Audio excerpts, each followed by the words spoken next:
What are the best NFL divisional bets for 2025? I'm going to talk about that today in this video. Before I do, please hit like, subscribe, comment below, share this video, and visit walterfootball.com for tons of content. We have tons of betting content, fantasy football rankings, NFL mock drafts. We grade every signing, we grade every trade, and it's all free. So check out walterfootball.com for tons of new content every single day. So going to go division by division here and talk about my favorite bets to win the division in 2025. And at the end, I'm going to show you how to get the 7-1 on a great divisional bet. So stay tuned at the end. So starting at the top here and using DraftKings, but keep in mind, you really need to shop around. You use FanDuel, BetMGM, Caesars, etc. Like there's so many other sports books to use, and it's at your advantage to find the best numbers. So keep in mind this. For example, you see Chiefs minus 120 on the screen here. You might get like plus 110 somewhere, or plus 100. So if you're looking to bet them, just make sure you shop around. So AFC West, don't really see any value here. If I had to make a bet, it would be the Chiefs at minus 120. What you could do is throw them into a parlay, like the Chiefs and the Ravens, like teams that are very likely to win the division. Maybe Eagles, if you don't think the Redskins are going to make a jump in year two of Jane Daniels' career. So something I know Sharpbatter did that last year. Like he parlayed the Chiefs, the Eagles, the Texans, I think the Ravens as well, and the Bills, and he made up pretty well. So the Bills are another team that you could do as well. Maybe we could look at a parlay at the end of what that would look like. So I don't think I'd bet the Broncos plus 300. If I had to pick another team besides the Chiefs, it would be the Broncos. The Chargers defense is just so bad, but I think the Chiefs are going to repeat. But there's no value at minus 120. In the NFC North, I love the Vikings at plus 350. I think the Lions are going to take a step back this year. They're one of my most overrated teams. I'm going to link that in the comments. I'm going to pin it at the top. So if you didn't see that video, you can check that out. But the Vikings have one of the best rosters in the NFL. They made big improvements to their offensive line. Love the receivers. The defense was awesome last year with Brian Flores. The only question really is quarterback, JJ McCarthy. But look at what Kevin O'Connell has done with even bad quarterbacks. Like Sam Darnold was a failure. He turned him into a Pro Bowler. Josh Dobbs was an astronaut. He turned him into like a semi-decent starter for a few weeks. Kirk Cousins played his best football under Kevin O'Connell. So Kevin O'Connell chose JJ McCarthy over Sam Darnold, and I think he did that for a reason. He was his handpicked guy. I'm not worried at all about McCarthy. Minnesota's offense is just so good; it can elevate any quarterback. So I love the Vikings at plus 350. I think they're the best team in the division, and I even like them as a long shot bet to win the Super Bowl. The 49ers and the Rams are the two favorites here, quote unquote, the plus 150 and plus 195. I like the Rams a little bit better than the Niners as a team, but the Niners have the easiest schedule I've ever seen. I've been covering the NFL for 26 years, and I can't remember an easier schedule than what the Niners have. Their toughest game outside the division is at Houston. Like it's such a joke. So they're going to be able to rack up wins. I don't think their defensive line is that good, unless maybe Michael Williams is great right away. They obviously have Nick Bosa, but really no one else. Defensive tackle is a major problem, and I don't really trust Trent Williams to stay healthy. So there are some landmines here for the 49ers, and obviously Christian McCaffrey's health is always an issue. So like I said, I'm not really betting anything here. Rams are better, but the Niners have the easier schedule. AFC East, there's really no value here. They don't take the Patriots, Dolphins, or Jets. The only way they're going to get there is if Josh Allen gets hurt. The Bills, you can throw them into a parlay. We'll look at what that looks like later. In the NFC East, you can take a shot with the Redskins at plus 205. I think they're a decent play. I'm not going to bet them, but I think if you get like a profit boost, which that's something else I'll talk about in a bit. That's the only way I'd approach this. Definitely don't bet the Cowboys. Brian Schottenheimer is he just doesn't deserve that job. The Eagles are the best team. You could throw them into a parlay if you want. It's a little riskier than the Chiefs and the Bills for sure. But you could argue they're still the best team in the NFL. AFC North, the Ravens at minus 150 actually seem like a decent bargain.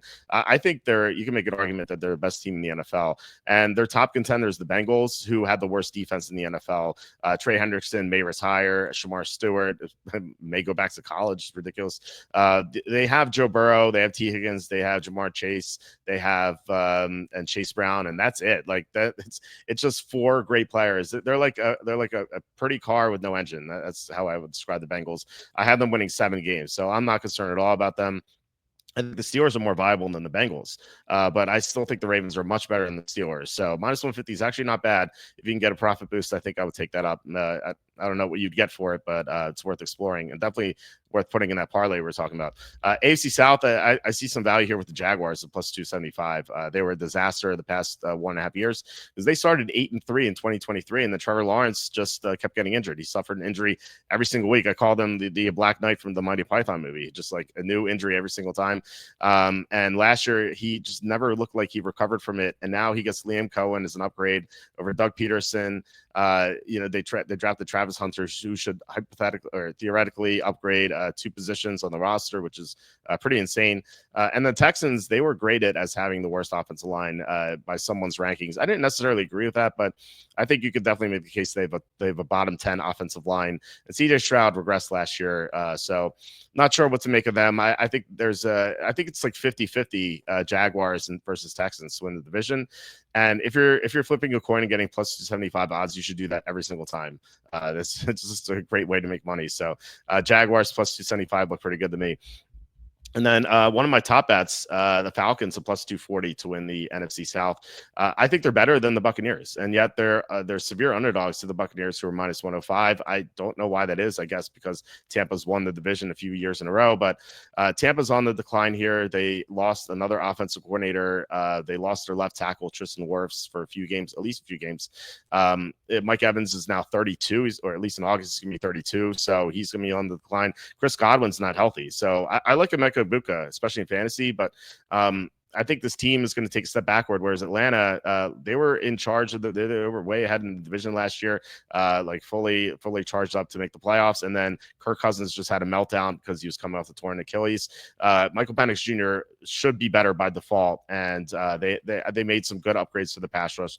I like Atlanta quite a bit. So talked about how you can get a 7-1, and you're like, wait, Walt, you didn't talk about 7-1. DraftKings and other sportsbooks have these promos all the time, and DraftKings has this like twice a week. They have a 100% profit boost. Now it's only up to $50, but they keep having this twice a week, so you keep betting into it. The Vikings, like I said, one of my favorites to win the division. They're plus 350. 100% profit boost is, according to my calculator, is 7-1. You get 7-1 for a team to win the division with one of the best rosters in the NFL. Just seems like a no-brainer. And even if you don't like the Vikings, you're like, I like the Falcons a little bit better.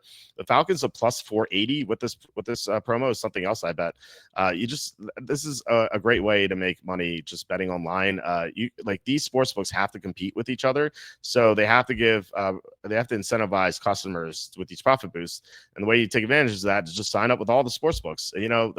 Deposit money. Bet with these profit boosts. If you win, just take it out, deposit into another sportsbook.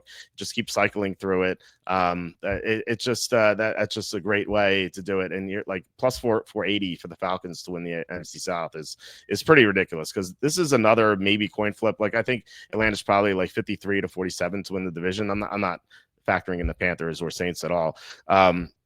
But like getting about a coin flip at plus 480 is insane. So I like Atlanta. And then lastly, let's look at how the parlay would pay out. The Chiefs at minus 120. The Bills are really safe to win the division at minus 280. I'm not even going to include the Eagles. I love the Ravens. And then and so we have this 3-pick parlay. It plays out 3-1 plus 314. That seems really good. I mean, it's like kind of buoyed by the Ravens only being minus 150, which I think is probably the best value for any favorite. But that plus 314 sounds great to me. I think I'm gonna put in a bet for that. So hope you guys enjoy this video. Let me know if you disagree with any of my picks, or if you see anything you're like, wait, Walt, you should bet this. So So other than that, please visit walterfootball.com for tons of content. Like I said, new content every single day. We have tons of it, and it's all free. So come check us out, and I'll talk to you guys in the